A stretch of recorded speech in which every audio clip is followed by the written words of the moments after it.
Hi, and welcome to the Josilyn Drake Show. I am your host, Josilyn Drake. We have an exciting show for you today. Racism is at the very core of this country that we call land of the free and home of the brave. Although it appeared that the sleeping giant had lost its hold on our country, recent turn of events has proven that the sleeping giant is indeed alive and well and rearing its head unapologetically all across this nation. While the conversation between whites and blacks regarding racism needs to be had, a more important conversation within the black community is vital. Today, my guest, Professor Chenoia Bryant, is here to talk to us about how to help black Americans navigate through this new climate and the conversation we need to have with our children. Please help me welcome to the Josilyn Drake Show, Professor Chenoia Bryant. Thank you so much for coming back to the Josilyn Drake Show. Thank you for having me. Yeah, I'm excited about what we're going to talk about today, but before we get into that, tell us a little bit about yourself. I am a professor at the University of Alabama. I teach sociology and criminal justice, and I'm also a PhD student. I'm getting my PhD in medical sociology, looking at gender, race, and mental health, specifically the stress and mental health outcomes of Black women. It's interesting you said that, because I came across an article that said the new face of depression, and it was Black women. Interesting. I suspect that some of that may be tied to what I'm looking at, which is how Black women are represented and portrayed in media, right? No matter what media they consume, whether it's television, books, radio, social media, those things have an impact on how we view ourselves and also how we view other Black women. And so I would be curious to know how much media those women are consuming, right, and the types of media that they're consuming, because the reality is, like, it often informs stereotypes, and we often feel the need to either adopt those cultural scripts for ourselves or we ascribe them to other Black women, which is very unhealthy both ways. I agree, because people do respond to us or interact with us really based upon what is portrayed on television, unfortunately, and don't know us from anything, but just because they saw someone that was loud or calling one these and all that, right, they just assume that's just the nature of all Black women. Right, you have the angry Black woman, the hypersexualized Black woman, who Patricia Hill Collins calls the Jezebel. You have the mammy, which is the Black woman who sacrifices everything, including herself, her mental and physical self, for the bettering of other people, which you could argue is a good or bad thing. And then you have like the ever sassy, like ready to pop off at any point in time Black woman. And so I'm looking at how Black women, of course, these stereotypes haven't gone away; they kind of evolved, but nobody's really talked to Black women about like how they're seeing these stereotypes. It's interesting you said that, because even like our hair is just like a national crisis for the most part. For one, we don't really know how to take care of it because we were never taught. We're just learning. But secondly, now because we're embracing that, everyone seems to have an issue. And it's everyone almost. It's like it's the Black women who can't see themselves like that because it's considered nappy hair. True. We've grown to see ourselves with the perm hair, what others have portrayed as beautiful. Right. And then you have our own men who have issues with us really embracing how our hair was created to be. Right. And then you have, the employers, and don't mention the person who wants to touch it. So this one thinks you're a chia pet. Yes. So I get that. So how does a woman navigate through all of that to really see a good version of her if everyone's portraying that everything about her is negative? Right. And I don't think we really necessarily know that yet. Like, I think we're in a space right now where Black women are reclaiming a lot of that identity, right, and redefining beauty on their own terms and in their own ways. But how we translate that to kind of culture at large and create that paradigm shift, I think we're still figuring it out, because much of it has to do with decolonizing the mind. And although, like, Black women, because we're often at the forefront of movements and radical revolutions that happen, whether it's with the self or with the society at large, like, yes, we're at the forefront of it right now, but decolonizing our minds is not necessarily enough to decolonize the minds of an entire culture. And so how do we make that shift? I think we're still kind of figuring it out. But one thing I do see is that the younger generation, they're coming up knowing, just because of those who trailblazed this thing about the hair. They're coming up perm, no perm, puffs, embracing all that. And so I think that they are changing the conversation and the culture, because now, it was a time when you didn't see media portrayed with someone with their natural hair. But now you see a lot of that now on television, because women are refusing to go back and say, you're going to, paint this picture of me. This is how I want to represent myself. Right, which is very, very important, right? You even think about, I think about Beyonce's Vogue, her September issue, right? And just the pushback that she got from culture at large, but also just journalists at large, with people being upset about her telling her own story. Like, they were angry that she refused to be defined by their questions. She refused to tell her story according to their questions and their standards, and that ruffled people's feathers. So it also begs this question, why are people still so uncomfortable with Black women telling their own stories and defining their own paths and making their own ways? Sisters have been doing it for themselves and by themselves for a long time, but why are people still so resistant to the notion that Black women have the power and the authority to tell their own stories? We're still in that space, and I don't necessarily, I understand it, but then also, as progressive as we claim to be, I also don't understand it. Yeah, I think our show today is actually talking about in this climate now with racism, how it has reared its head. It used to be just behind closed doors. And everyone talks about the conversation that needs to be had between blacks and whites. But I personally believe that there's a conversation that we need to have amongst each other.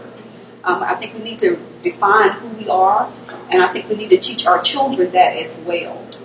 So before we go outside and talk to anyone else, we need to know who we are. And so that's basically what I would like to talk to you about. And one way of not knowing who you are is when you don't know your history. If you don't know your history, you're bound to repeat it. And although we have had a tumultuous history here in this country, we came from kings and queens, so although we were stripped of that, it doesn't mean that DNA is not still within us. And it's very prevalent, because a lot of things that were created here in the United States were basically done by African Americans. So if you can kind of give us a little history, I think if we know our history and we can be proud of that, then we can kind of stand and stop asking everyone to accept us. And we can then begin to accept ourselves. I think once you can do that, then everyone else will come alongside it.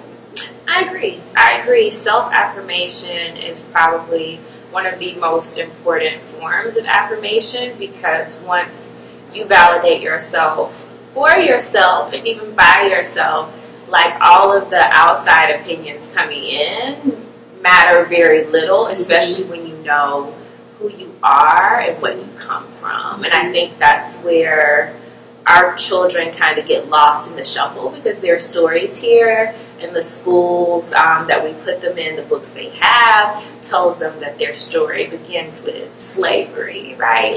Roughly 1619, transatlantic slave trade. That's not where your story begins. Your story goes back so much further than that. As a matter of fact, your story goes back so far that if we go and we pull your DNA, you'll find out everything started with you. There's nothing really that does not come from you.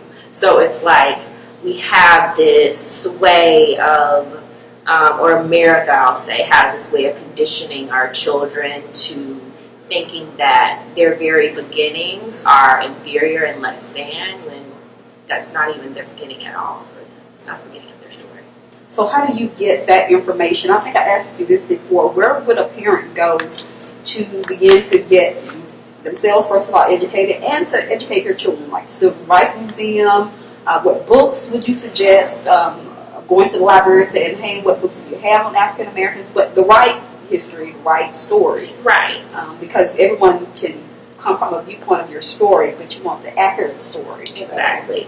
I think, being double-checking, like you just said, who's the author of the book, right? Because you want to be sure that it is a Black person telling the story about and for Black people. But also, there are so many YouTubers out there now who, they are academics. Some of them are not. They're just very interested in the exploration of their own history, right? So I think about Mr. Anthony T. Browder, who is very rich historian in terms of African American history, whether he's talking about like Kemet, Nubia, Kush, which are ancient names for different parts of Egypt, or he's talking about the Dogon people and sort of the story of black people being told in the stars kind of long before astronomers in the United States or even Europe ever knew what to do with it. Like, he sits and he tells these stories in very compelling ways, and he provides sources. So even if you're not the parent who wants to read or have to go dig for books, like, you have people like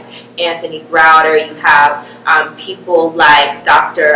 Bayina Bello, who is brilliant, who talks about the history extensively of Haiti, particularly, or as she would say, it's Haiti, not Haiti, but the Haiti Revolution, and all of those things. So I think, if you want to start somewhere and maybe books aren't for you, you can start with YouTube. And then going beyond that, if books are for you, I think, like looking at references that the Civil Rights Museum holds are great. Also, if you look at the Johnson Collection, which is housed at the Stony Island Arts Bank in Chicago, and they've now made that list of all of those books available to the public, because those are all black books about black people, black culture, black things by black people. That's also a great reference source for parents.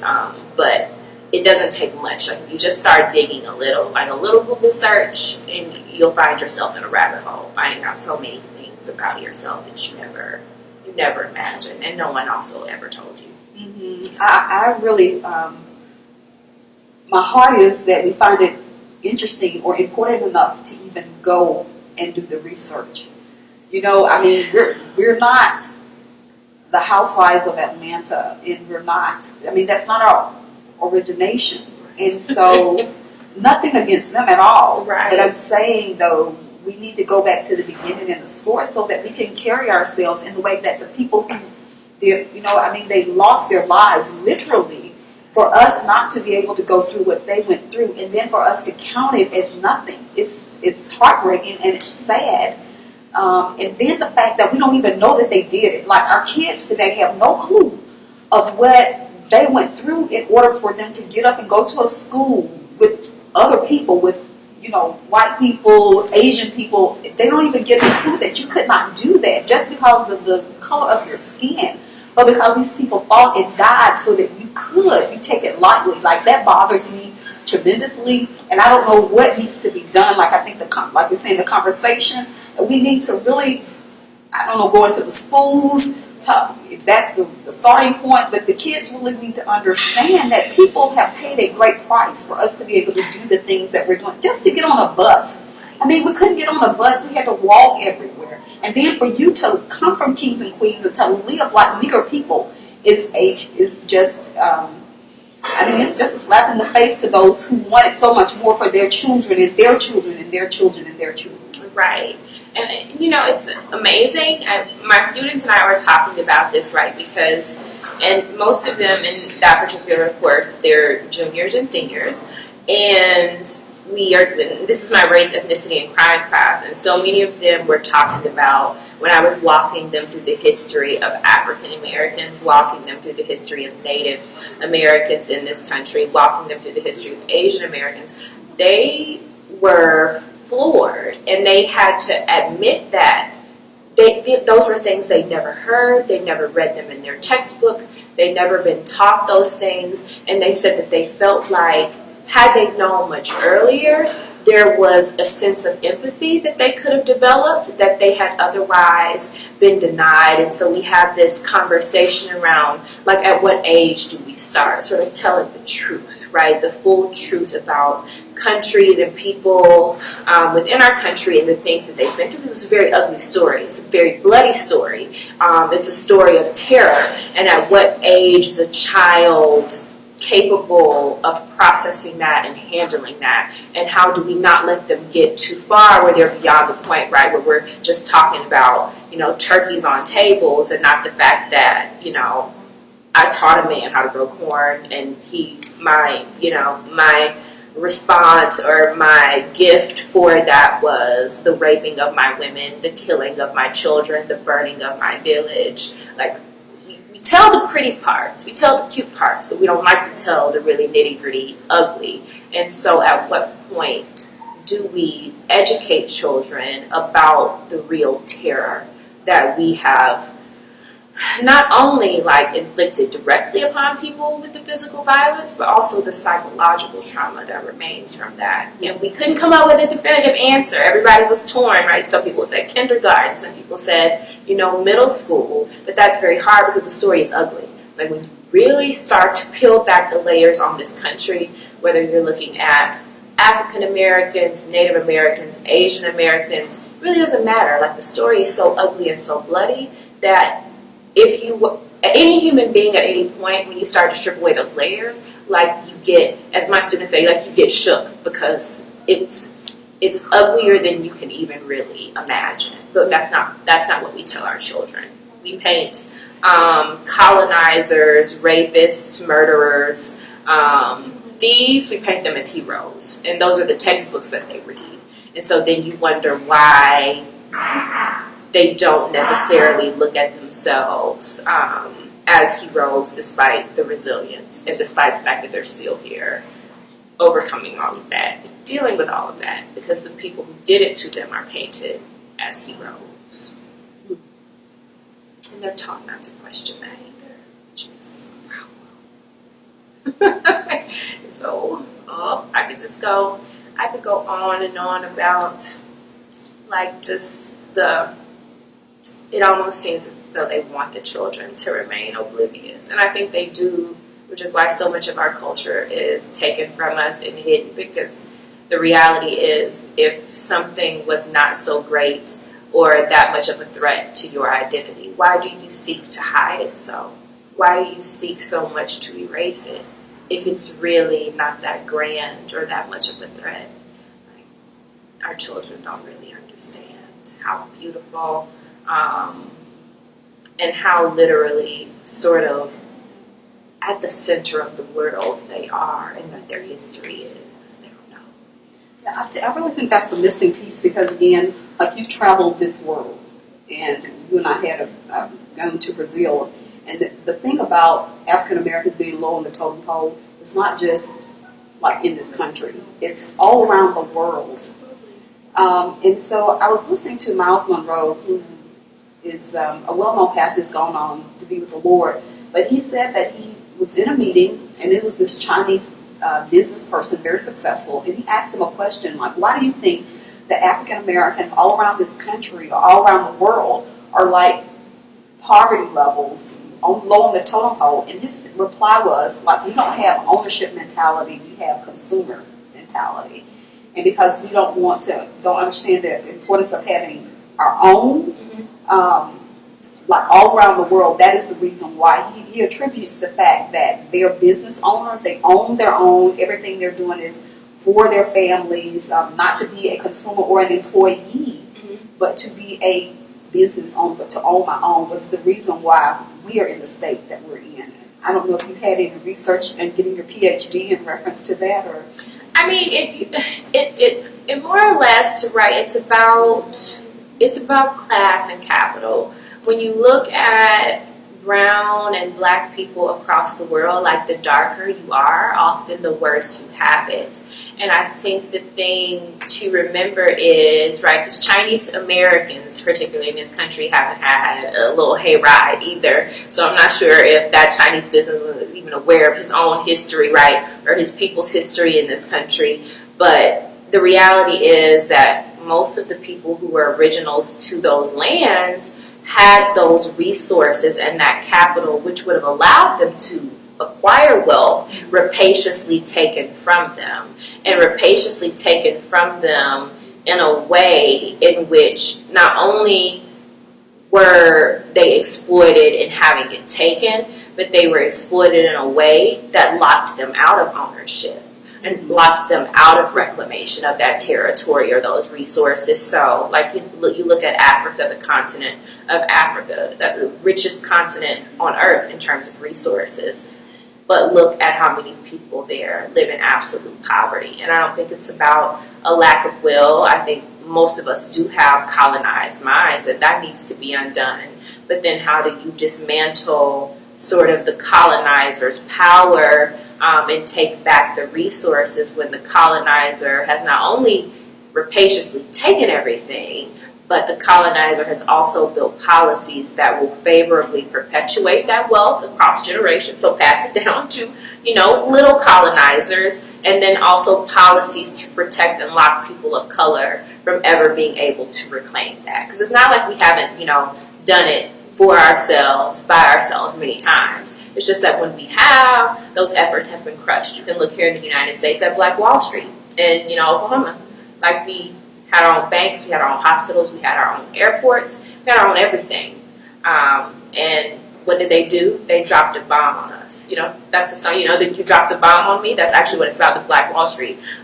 They literally dropped a bomb on us and blew it to bits. So even when we've tried to reclaim that space in those narratives, colonizers are so fearful at the thought of the power that we might have that they crush it immediately, which again speaks to, if it's not a threat, why do you seek to hide the light? So,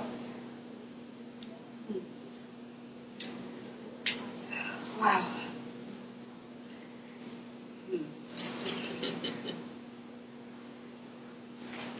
So I believe when you don't know who you are or where you come from, you have the ability to act less than who you are. So can you tell us about some of our phenomenal history that many of us may not be aware of? For one, I think about, and I don't know why she comes to mind, but, like Esther Jones, who was a Harlem jazz singer, right, and the character that many of us will recognize as Betty Boop, right, although Betty Boop is white, like Esther Jones was very black, right? So you have something like a cultural phenomenon like Betty Boop that became widely known across the world that was actually based on a black woman, but she was essentially whitewashed. You also have, I think about the story of, which many people may know now, but Henrietta Lacks, right, who had cervical cancer and was being treated at Johns Hopkins for it, and when they took biopsies of her tissues, they found out that she had what they called immortal cells, and that the cells kept reproducing on their own in such large numbers that they were creating tissues that were easy for them to test on without having to take any more samples, right? So Henrietta Lacks literally birthed what we know now as the biomedical industry. So if you know someone who's had cancer, they've had cancer treatments, HIV treatments, some of your finest, antibiotics and other drugs, like Henrietta Lacks, a black woman, gave birth to that industry. Same thing with immunization. A slave, and his name is slipping my mind right now, but in the 17th, 18th century, he introduced the concept of inoculation, right, for the purpose of trying to treat a smallpox epidemic that was happening in Massachusetts at the time, right, and they've been doing inoculation in Africa, he was telling his master, for centuries, right, so why not try it out? So there are so many contributions that we've made, that's why, culture is us, language, fashion, civilization, and I think that's another thing our kids get twisted, you weren't civilized by these nations, you civilized nations. So we've been taught so backwards about it all, but I just think that, just even those small things like those that I just mentioned, most black people don't know. Even my college students, when I ask, do you know who Henrietta Lacks is? And do you know that anybody who does any sort of biomedical research or medical treatment or intervention at this point, it all came from this one black woman's cells that Johns Hopkins still houses, right, in their facilities. Those cells are still replicating, right, being sold across the world. But many black people don't know that. A lot of white people don't know that. People in general don't know that. But we have an entire pharmaceutical industry, which kind of kills us, which is ironic, right? It kills us while having provided so much life to other people. So, I think I'm going to conclude this interview. Because the more we talk, I guess I'm trying to figure out, where's the starting point? Just for the sake of our kids. Because I look at where we are and we're taking lives left and right, we have no value for life, and I'm just trying to figure out like, how do you shape them to let them know this is not, like, in most kids' minds, it's either jail, like they literally think that's my out, jail, or someone's going to kill me. And like, how did we get to this place? And how do we change a generation so that, you know, we're not killing ourselves? Like, how do kids get to know that you're valuable, that you matter, that... And that's so, that was so hard too, because that goes back really far as well. Like, and I'll go with colonizers, right? Like, colonizers, this country is founded on the concept of violence, right? And when you think about the American dream is something that Black people and people of color are often allowed to sort of fantasize about, but they're locked out of the means often to attain it, right? So you start with this concept of the very foundation of this country being violence, and then you fast forward, so we go past the Native Americans, right, and the mass genocide of them, and we get to us being brought here through the transatlantic slave trade. One of the things that they did to emasculate men was to, rape your wife or your daughter in front of you. Men were often taken from their families, often not allowed to provide for their families. You go beyond that and you get to the civil rights movement, right, which was supposed to, right, past Reconstruction, all of that stuff was supposed to provide a means for Black men to create stability in their communities, to have access to employment, to have access to opportunity. But what is ushered in at that point is you see the war on drugs, with the Nixon administration having since confessed that war wasn't even real. They knew they were lying about drugs in our communities, and they knew in some instances that they were placing them there, right? But every means by which often we've defined success in this country, by which we've defined manhood in this country, we have denied it to Black men, right? So not being able to take care of your family because you can't find a job, being painted as criminal, although you're not. And what do you do to reclaim your manhood, right, if all sort of feasible and legal means are being taken from you? The other thing that we tend to support in this country as an act of masculinity is violence.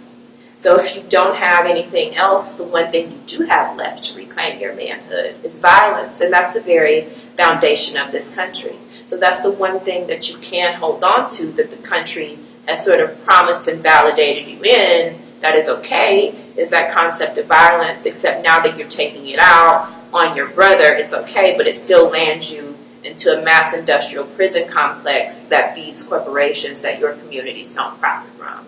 And we as taxpayers pay for it, while the corporations reap profits. So it's a very complicated cycle.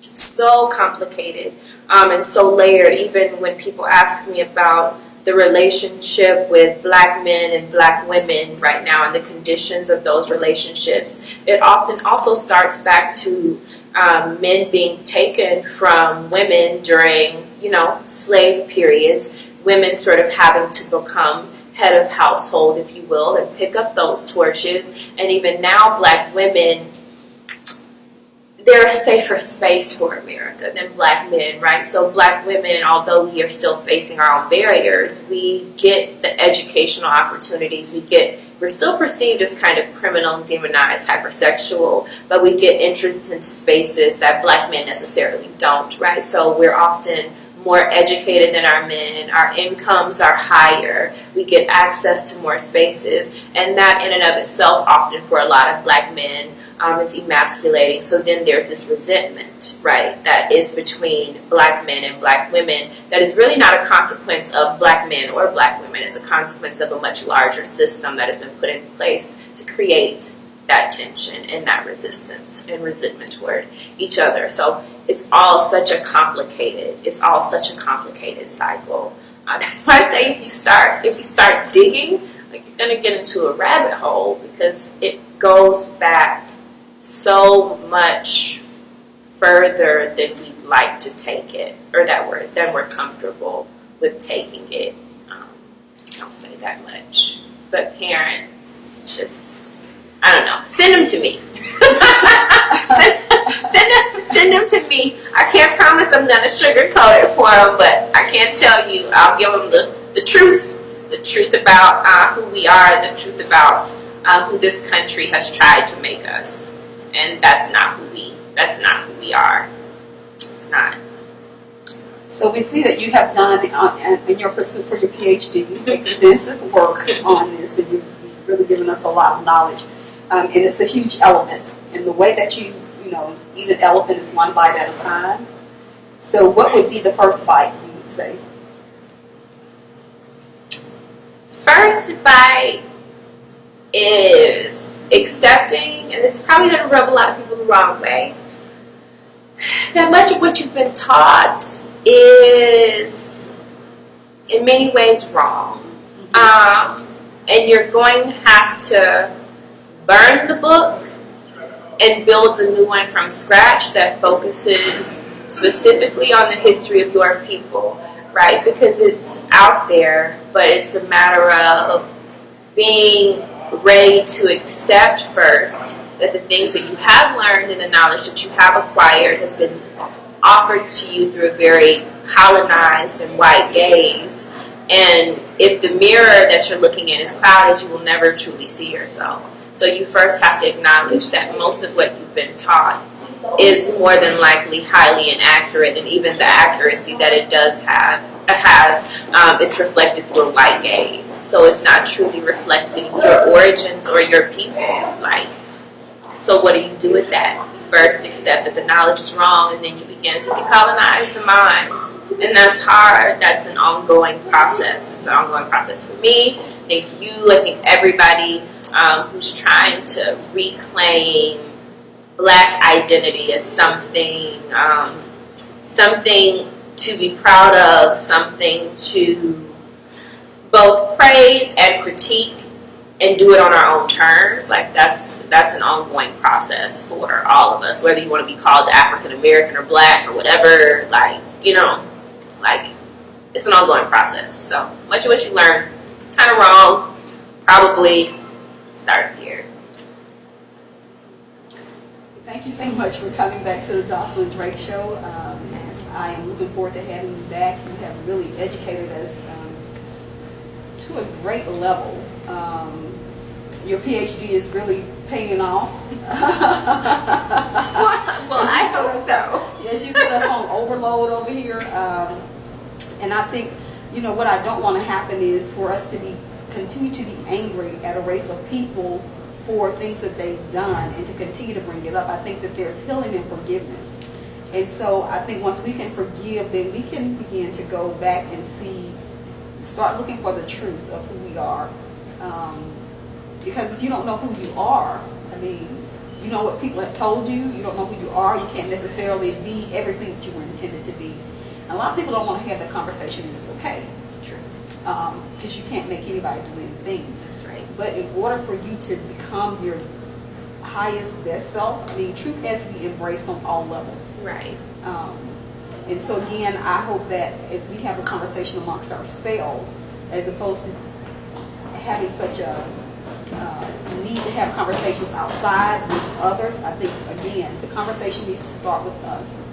And we kind of define who we are as you talk about decolonizing our mind, really understanding what truth is, right, and then moving forward from there without the anger, without the bitterness, without the resentment, holding people hostage is done. There's nothing absolutely we can do about that. Right. And they'll continue to do it, and that's okay. But I think once you know who you are, you'll stop trying to make people accept you, and you can concentrate on more of what you need to do right, to get your family to leave a legacy and to become better for generations to come.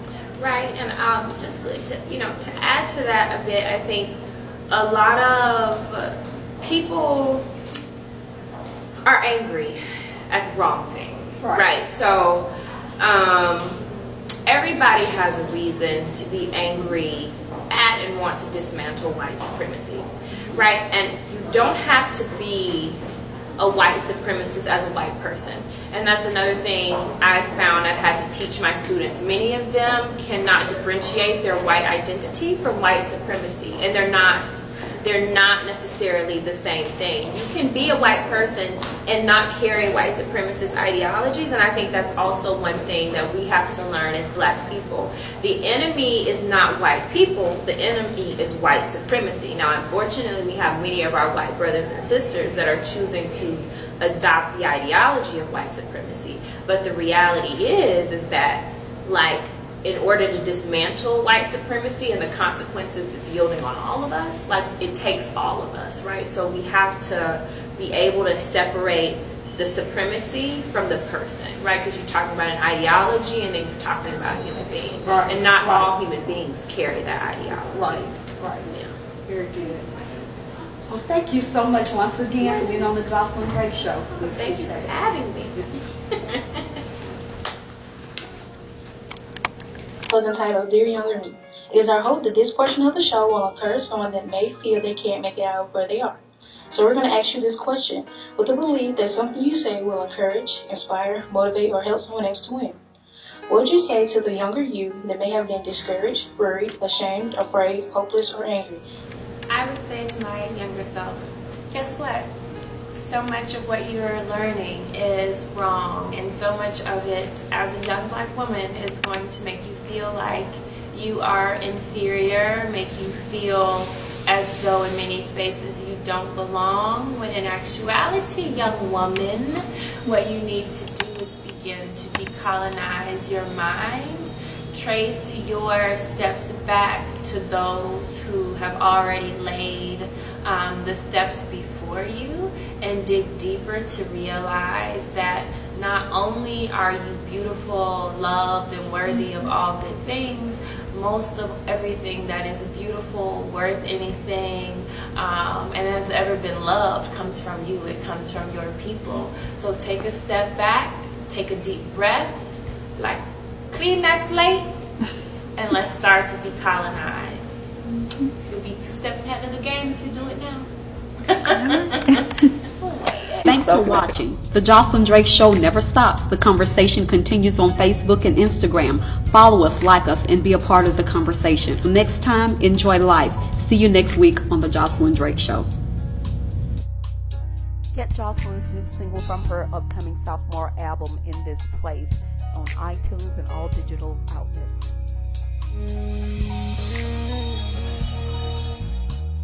Log on to Josilyn Drake